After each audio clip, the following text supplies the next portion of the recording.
샬롬. 옆에 계신 예배자들과 우리 손을 뻗어서 축복하며 인사 나누겠습니다. 하나님이 당신을 사랑하십니다. 오늘도 함께 예배드릴 수 있어 감사합니다. 한 번 더 인사 나누실까요? 함께 예배드릴 수 있어 참으로 감사합니다. 네, 이번 주는 그래도 지난주와는 달리 좀 시원한 한 주를 보낸 것 같습니다. 시원한 바람을 허락하신 하나님께 감사한 한 주였는데요. 오늘은 교회력으로 성령 강림 후 6째 주일이자 또 하나님께서 선물로 열어주신 7월의 첫 주일을 맞았습니다. 우리는 하나님의 부르심에 응답하며 오늘도 예배자들로 모인 것이죠. 특별히 오늘은 새로운 달의 첫 주일을 맞아 성찬식을 거행하는 주일입니다. 이 시간 함께 나누는 하늘 말씀을 그리고 성찬을 통해 성령께서 우리 가운데 은혜의 생수를 부어주시고 또 메마른 심령들마다 새 힘과 또 위로를 허락해 주시기를 주님의 이름으로 축원합니다. 여러분, 오늘 우리는 모두 주님께서 마련하신 이 거룩한 식탁 앞에 모였습니다. 그런데 한 가지 질문을 드리고 싶습니다.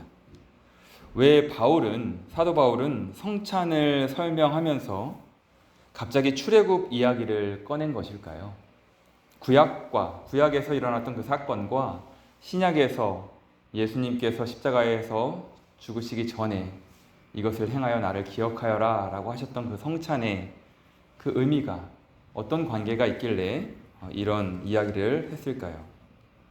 성찬과 홍해 사건이 무슨 상관이 있고 성찬과 또 광야 생활을 했던 이스라엘 백성들의 그 걸음걸음이 어떤 관계가 있길래 바울은 오늘 이렇게 관여해서 설명을 했던 것일까요? 오늘 본문에서 바울 사도는 신약교회 성도들에게 뜬금없이 출애굽 사건을 이야기합니다. 구름 기둥 아래에 있었던 백성들, 또 홍해를 건너는 백성들, 광야에서 만나를 먹었던 백성들, 여러분 다 하나의 그림처럼 기억하시죠? 그리고 반석에서 물을 마시던 백성들의 이야기를 바울 사도는 성찬을 설명하면서 꺼내고 있습니다. 바울 사도는 우리에게 이렇게 말씀하고 있는 것입니다. 여러분도 지금 저마다 우리가 2000년 전 혹은 1000년 전, 3000년 전 그 광야 시대를 살고 있는 것은 아니지만 오늘 21세기를 살아가는 우리도 광야를 걷고 있다라는 것을 말씀하고 있는 것입니다. 여러분만의 광야가 있다라는 것이죠. 그렇습니다. 여러분, 교회는 언제나 광야를 함께 걷는 저마다의 광야가 있지만 그 광야를 함께 손잡고 걷는 믿음의 공동체가 교회라고 할 수 있습니다. 그리고 성찬은 그 광야를 걷는 교회에게 주시는 은혜의 양식과 같습니다. 오늘 말씀을 통해 광야를 걷는 교회가, 광야를 함께 걷는 교회가 어떤 공동체인지 나누기 원합니다. 하나님의 백성은 언제나 광야를 지나가게 되어 있죠. 본문 1절인데요. 우리 조상들이 다 구름 아래에 있었고 바다 가운데로 지나갔다. 출애굽이라는 것은 단순히 애굽을 탈출한 사건이 아닙니다. 하나님께서 애굽의 노예로 있었던 하나님 나라의 백성들을 건지신 사건이죠. 그러나 출애굽 직후에 곧바로 가나안에 들어갈 수는 없었습니다.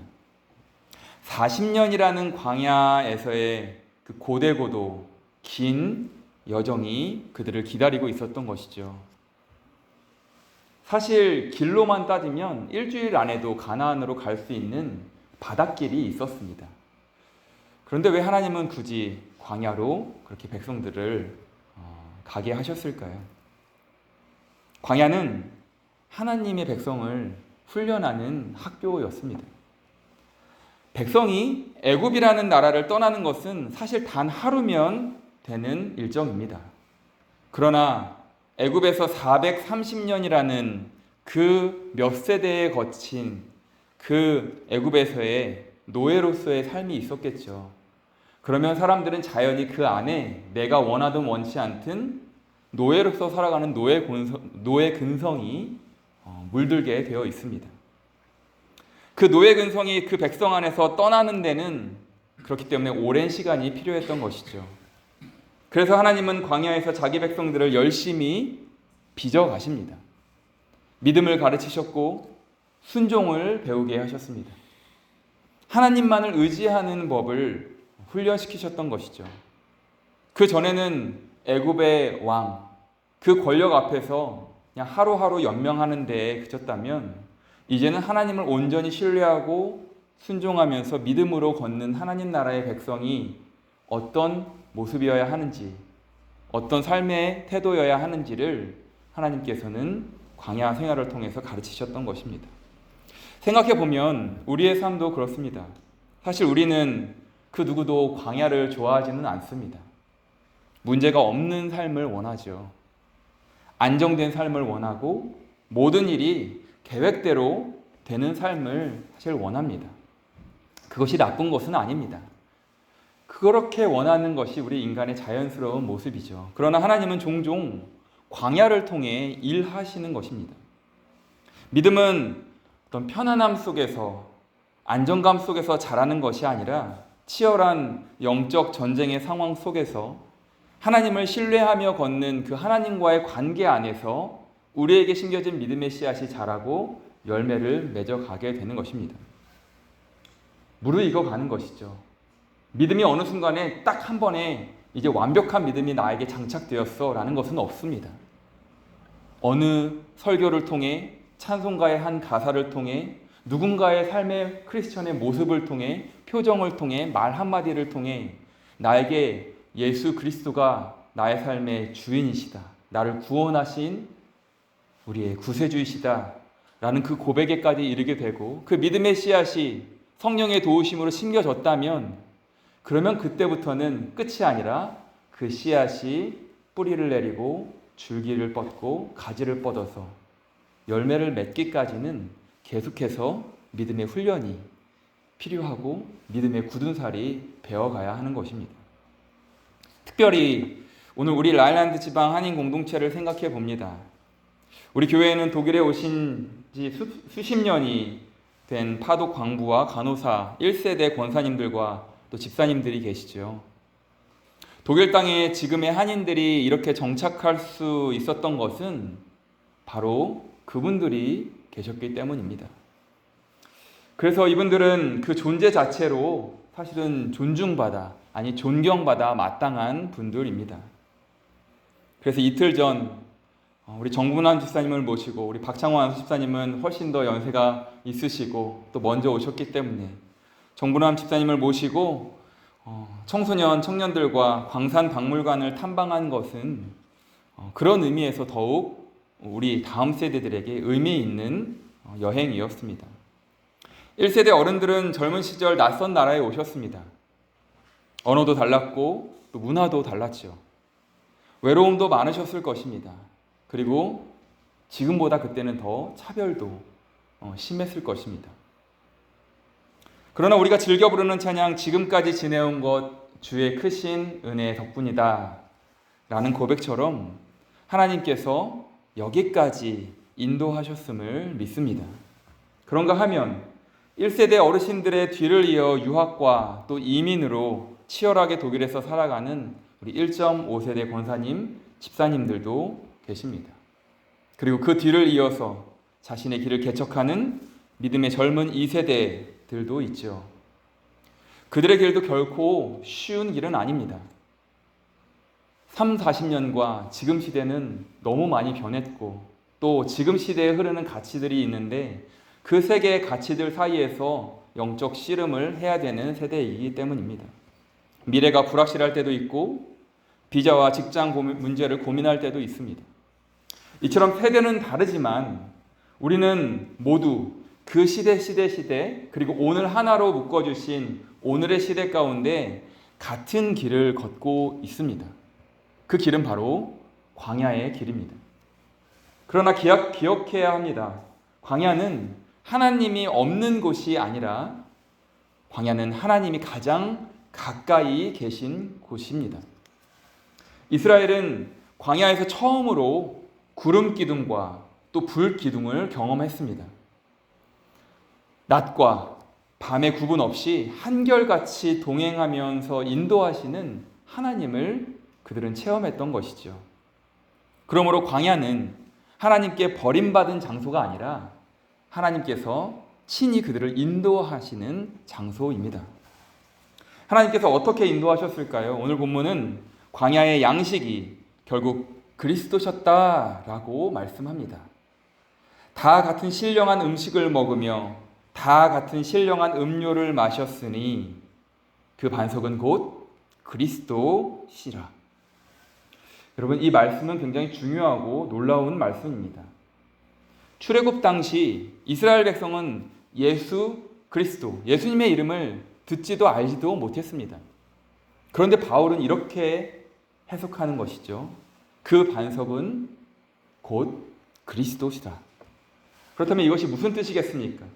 광야에서의 중심은 만나, 하나님께서 내려주신 하루하루의 그 은혜, 너무나도 귀한 은혜지만 그 만나, 먹을 것 자체가 아니라 또 반석에서 나온 물, 목말랐을 때 마실 수 있는 물을 주셨지만 은혜이지만 그 반석에서 나온 물 자체가 너희들의 광야를 걷게 하는 힘은 아니다.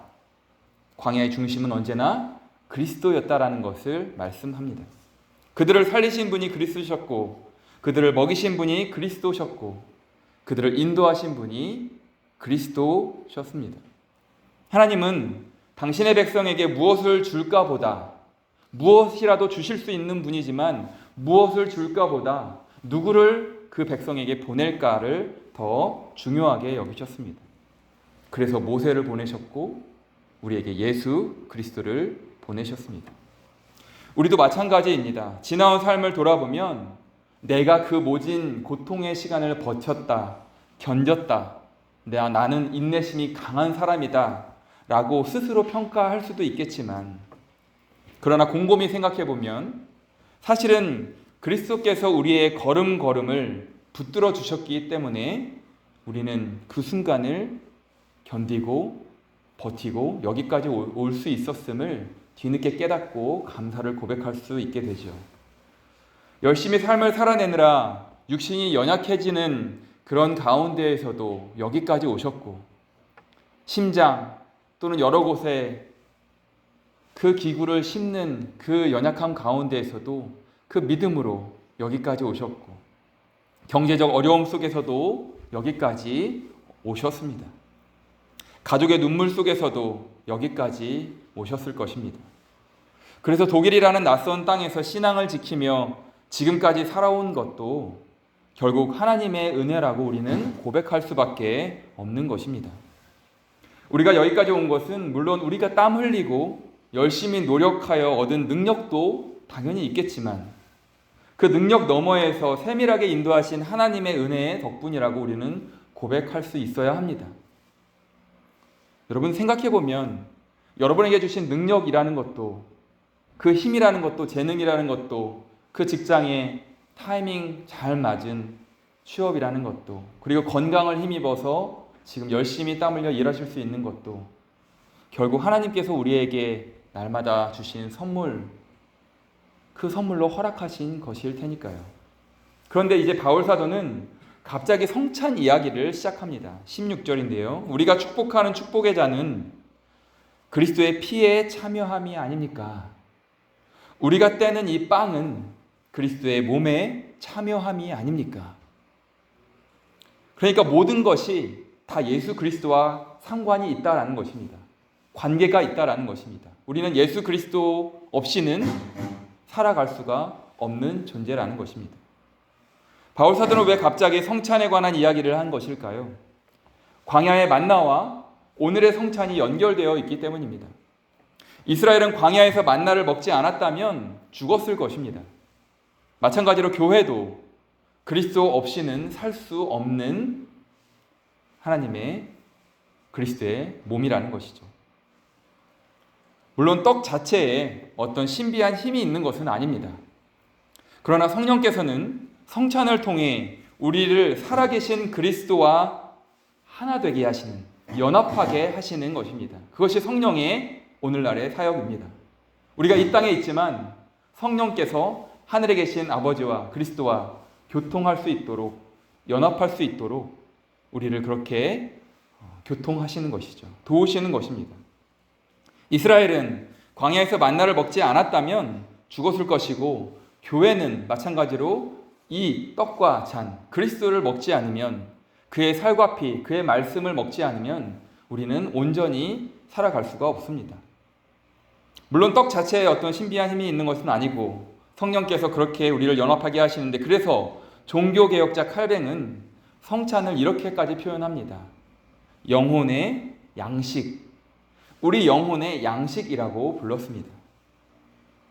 우리는 떡을 먹지만 실제로는 그리스도의 은혜를 먹는 것입니다. 우리는 잔을 마시지만 실제로는 그리스도의 생명에, 그 영원한 생명에 참여하는 것입니다. 그래서 성찬은 단순한 기념식이 아니라 오늘 우리에게 베푸시는 현재의 은혜입니다. 오늘도 우리를 살리시는 주님의 공급하심이죠. 광야에서 만나가 매일 내려왔던 것처럼 오늘도 주님은 은혜를 공급하시고 우리를 한 몸으로 붙들어 가시는 것입니다. 그래서 이제 바울 사도는 이런 결론에 도달합니다. 17절인데요. 빵이 하나이므로 우리가 각자 개성이 있고 다양한 생각을 가진 여럿일지라도 한 몸입니다. 그것은 우리가 모두 그 한 덩이 빵을 함께 나누어 먹기 때문입니다. 성찬은 단순히 나와 예수님의 관계만 확인하는 자리가 아닙니다. 물론 그것이 먼저여야겠지만, 선행되어야겠지만, 우선되어야겠지만, 나와 예수님과의 관계를 확인했다면 하나의 교회를 만드는 자리로서 한 떡에서 여러 조각이 나왔기 때문에, 그 떡 조각들이 원래는 하나였기 때문에 우리는 성찬을 통해서 예수 그리스도와의 관계를 다시금 재확인했다면, 이제는 우리 공동체 안에서 함께 묶어주신 예배자들과 하나 되는 그런 일들, 그런 생각들, 그런 행동들을 예배당 밖에서까지 이어갈 수 있어야 하는 것이죠. 우리 개인은 서로 다릅니다. 태어난 곳도 다르고 살아온 시대도 다르죠. 생각도 다르고 성격도 모두 다 다릅니다. 그러나 우리는 모두 같은 그리스도로부터 영원한 생명을 부여받았습니다. 그래서 교회는 여느 동호회들처럼 그저 취향이 일치하는 사람들의 모임이 아닙니다. 교회는 그리스도 안에서 일치된 믿음의 공동체입니다. 아멘이신가요? 특별히 이민교회는 더욱 그렇습니다. 독일 사회 안에서 우리는 소수자일 수 있죠. 그러나 주님의 식탁 앞에서는 누구도 낯선 사람이 아닙니다. 60, 70년대에 독일에 오신 권사님, 집사님들도, 또 유학과 이민으로 정착한 1.5세대로서 고군분투하며 일하는 분들도, 그리고 미래를 꿈꾸며 공부하는 청소년들도, 그리고 처음 교회를 방문하신, 그래서 함께 예배하는 새가족들도 모두 같은 하나님의 은혜를 받은 사람들입니다. 우리는 모두 같은 광야를 걷는 믿음의 순례자들입니다. 모두 같은 그리스도를 먹고 마시는 사람들이죠. 그러므로 우리는 같은 떡을 먹으면서, 같은 그리스도의 몸을 먹으면서 서로를 외면할 수는 없습니다. 성찬은 예배당 안에서 일시적으로 끝나는 예식이 아니라 예배당 밖에서까지 서로를 품는 삶으로 이어져야 합니다. 그래야 한 몸 공동체가 되는 것입니다.